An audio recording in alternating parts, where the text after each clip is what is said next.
भरत तिवारी के नाम पर पॉलिटिक्स हो रही है, राजनीति जिसे शुद्ध राजनीति कहते हैं। एनडीए की तरफ से बिलौटी और भरत तिवारी मामले को लेकर डैमेज कंट्रोल शुरू हो गया है और उसमें एक बड़ा चेहरा बन गए हैं चिराग पासवान। जीतन राम मांझी इतने दिनों से इस मामले को लेकर कहा जा रहा था कि रायता फैलाए हुए हैं, सम्राट चौधरी की मुसीबत बढ़ा रहे हैं। तो क्या उसी मुसीबत को कम करने के लिए चिराग,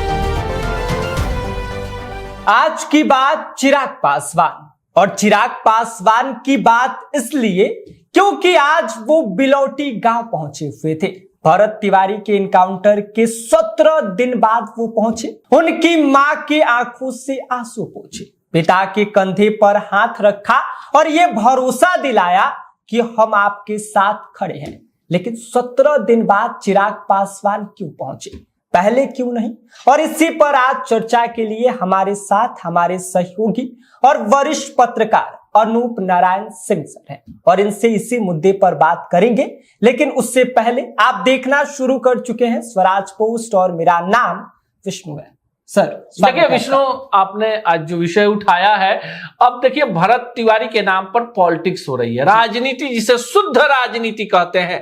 5 तारीख को वहां पर महापंचायत का आयोजन था, सरकार फंसती हुई दिख रही थी, कई सारे पत्र जारी हो गए, पटना में बैनर पोस्टर लग गए और आखिरकार जगदीशपुर के जिस विद्यालय में बहुजन महापंचायत होना था, उस विद्यालय ने वहां से पहले से आवंटित अपना मैदान जो था आवंटन वापस ले लिया। कहीं ना कहीं अब चिराग पासवान जो गए हैं डैमेज कंट्रोल के तहत गए हैं। चिराग को भी पता था, क्योंकि देखिए जिस तरह से भरत तिवारी का मामला जो है उसको अब सोशल मीडिया की भाषा में कहें कि ट्रेंडिंग खबर हो गई, वायरल खबर हो गई, एक बड़ा तीर्थ हो गया बिलौटी की नेताओं को जाना ही है। और हम खुलेआम कहेंगे कि ब्राह्मण पॉलिटिक्स देखिए बिहार की बिलौटी में जाकर अटक गई।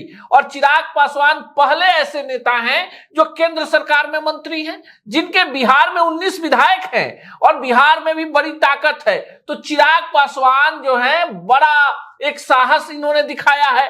आपने देखा होगा कल एक तस्वीर चिराग पासवान की वायरल हुई थी। चिराग पासवान दिल्ली में अमित शाह जी से मिलते हैं, नालंदा और भरत तिवारी मामले पर जैसा कि उनके फेसबुक पोस्ट और एक्स हैंडल के माध्यम से जानकारी दी गई कि इन मामलों को लेकर मिले चिराग पासवान। तो कहीं ना कहीं देखिए चिराग पासवान ने एक बड़ा साहसिक कदम उठाया है और ऐसे में चिराग पासवान का बिलौटी जाना कहीं ना कहीं उस डैमेज कंट्रोल के तहत है, जिसके तहत एनडीए का एक खास वोट बैंक जो है बेहद नाराज है इस मामले को लेकर। और आप देखिए आज यहां पटना में क्या हो रहा है, सीधे सीधे अशोक चौधरी नागमणि को कल निशाने पर लेते हैं, बोलते हैं भाई अपनी एकदम खत्म हो चुकी पॉलिटिक्स को चमकाने के लिए आप बीजेपी में हैं, लेकिन आप कोई बीजेपी के प्रवक्ता नहीं है और लगातार आप भरत तिवारी मामले पर बयान दे रहे हैं। आप एनडीए के नेता हैं तो चुप रहिए।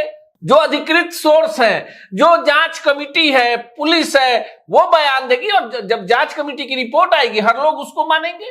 तो ऐसे में कहीं ना कहीं अब एनडीए की तरफ से बिलौटी और भरत तिवारी मामले को लेकर डैमेज कंट्रोल शुरू हो गया है और उसमें एक बड़ा चेहरा बन गए हैं चिराग पासवान। तो क्या जो जीतन राम मांझी इतने दिनों से इस मामले को लेकर कहा जा रहा था कि रायता फैलाए हुए हैं, सम्राट चौधरी की मुसीबत बढ़ा रहे हैं, तो क्या उसी मुसीबत को कम करने के लिए चिराग, देखिए जीतन राम मांझी के बारे में मैंने कई बार आपको पहले के एपिसोड में भी बताया कि जीतन राम मांझी जो है उनकी स्थिति जो है बड़ी असहज हो गई इस गठबंधन की सरकार में। जीतन राम मांझी को खुद केंद्र में मंत्री हैं, उनके बेटे बिहार सरकार में मंत्री हैं, जीतन राम मांझी के दामाद जो हैं वो महादलित आयोग में हैं, उसके अध्यक्ष हैं।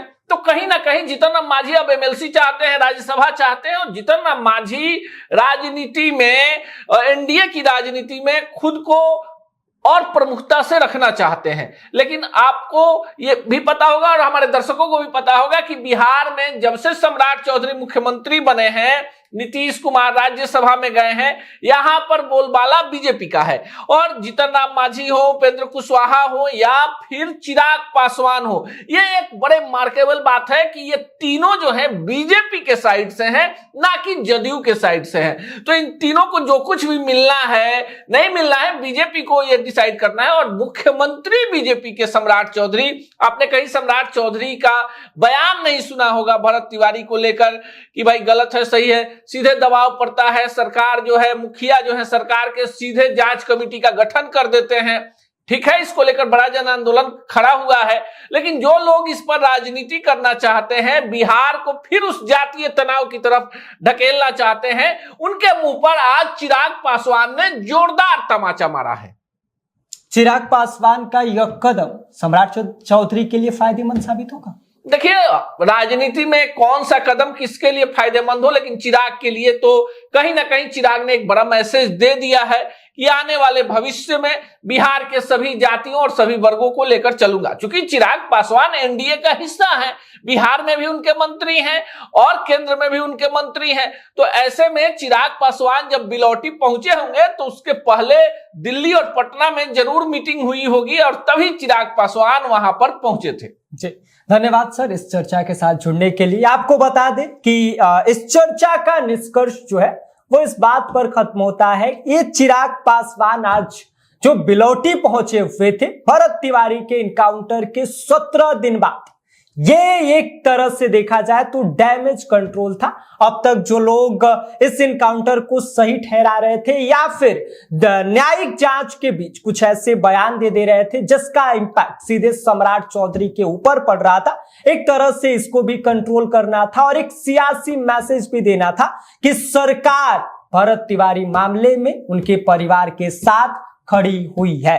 बाकी आप इस पूरी चर्चा को लेकर क्या सोचते हैं और इस चर्चा को लेकर आपकी क्या कुछ प्रतिक्रिया है, अपनी राय हमें भेज दीजिए। बाकी आप देख रहे हैं स्वराज पोस्ट। गोल, जहां 28 वर्षों के सफर में 18,000 से भी अधिक छात्रों ने डॉक्टर एवं इंजीनियर बनकर सफलता की ऊंची उड़ान भरे है, जहां साधारण छात्र भी बिहार एवं झारखंड टॉपर बनकर बड़ा इतिहास बना रहे हैं।